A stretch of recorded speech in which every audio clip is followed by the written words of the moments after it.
നമസ്കാരം. കഴിഞ്ഞ ദിവസങ്ങളിലാണ് ഡിറ്റ്വ ചുഴലിക്കാറ്റ് ശ്രീലങ്കയിൽ വലിയ നാശനഷ്ടം ഉണ്ടാക്കിയത്. നമുക്കറിയാം, ആ ദ്വീപരാജ്യത്ത് എത്രമാത്രം നാശനഷ്ടമാണ് ഉണ്ടായത്. പല മേഖലകളും, ശ്രീലങ്കയുടെ പല മേഖലകളും, ബഹുഭൂരിപക്ഷം മേഖലകളും വെള്ളത്തിനടിയിലായി. നിരവധി ആളുകൾ മരിച്ചു, നിരവധി പേരെ ഇപ്പോഴും കണ്ടെടുക്കാനുണ്ട്.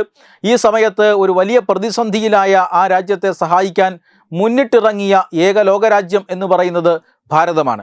അതായത് വലിയ രക്ഷാപ്രവർത്തനമാണ് ഭാരതം ശ്രീലങ്കയിൽ നടത്തിയത്. ഇന്ത്യൻ നേവിയും ഇന്ത്യയുടെ എയർഫോഴ്സും ഇന്ത്യയുടെ NDRFും ചേർന്നാണ് അവിടെ വലിയ രീതിയിൽ രക്ഷാപ്രവർത്തനം നടത്തിയത്.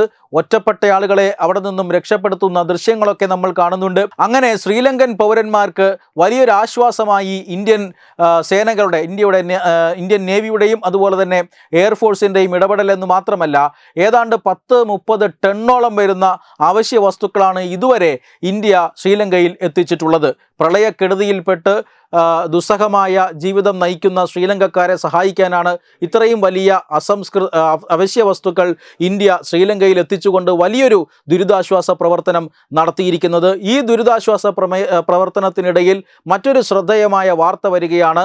നൂറുകണക്കിന് പാകിസ്ഥാൻ പൗരന്മാരെയാണ് ദുരന്ത മുഖത്ത് നിന്നും ഇന്ത്യൻ സേന കൈപിടിച്ച് കയറ്റിയിരിക്കുന്നത് എന്ന വാർത്തയാണ് വരുന്നത്. അതായത് ശ്രീലങ്കയിൽ നിന്നും രക്ഷപ്പെടുത്തുമ്പോൾ ദുരിതക്കയത്തിൽ അകപ്പെട്ടവരെ, പ്രളയത്തിനകത്ത് അകപ്പെട്ടവരെ മുഴുവൻ രക്ഷപ്പെടുത്തുമ്പോൾ അവർ ഇന്ത്യക്കാരാണെന്നോ ചൈനക്കാരാണെന്നോ ശ്രീലങ്കക്കാരാണെന്നോ പാകിസ്ഥാനക്കാരാണെന്നോ ഒന്നും ഇന്ത്യ നോക്കിയില്ല. എന്ന് മാത്രമല്ല, പാകിസ്ഥാൻ ജനസമൂഹമാണ് എന്നറിഞ്ഞിട്ടുകൂടി അവരെ കൃത്യമായി ദുരന്ത മുഖത്തു നിന്നും രക്ഷപ്പെടുത്തി അവരെ കൃത്യമായി പുനരധിവസിപ്പിക്കാൻ ഇന്ത്യൻ സേന അവരെ സഹായിച്ചു എന്നാണ് അവരടക്കം ഇപ്പോൾ പറയുന്നത്. ഈ ഒരു വാർത്തയാണ് ഇപ്പോൾ പുറത്തു വരുന്നത്. അതായത് ദുരന്ത മുഖത്തു നിന്നും പാകിസ്ഥാനികളെ കൂടി ഇന്ത്യൻ സൈന്യം രക്ഷപ്പെടുത്തിയിരിക്കുന്നു. അവിടെ രാജ്യം അത്തരത്തിലുള്ള ശത്രുതാ മനോഭാവം കാട്ടിയില്ല. ഇത് ലോകത്തിൻ്റെ കയ്യടി ഇപ്പോൾ നേടുകയാണ്.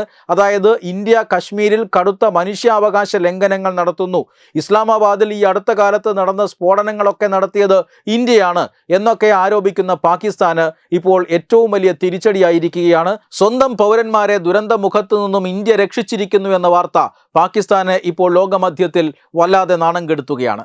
വെബ് ഡെസ്ക് തത്വമൈ ന്യൂസ്.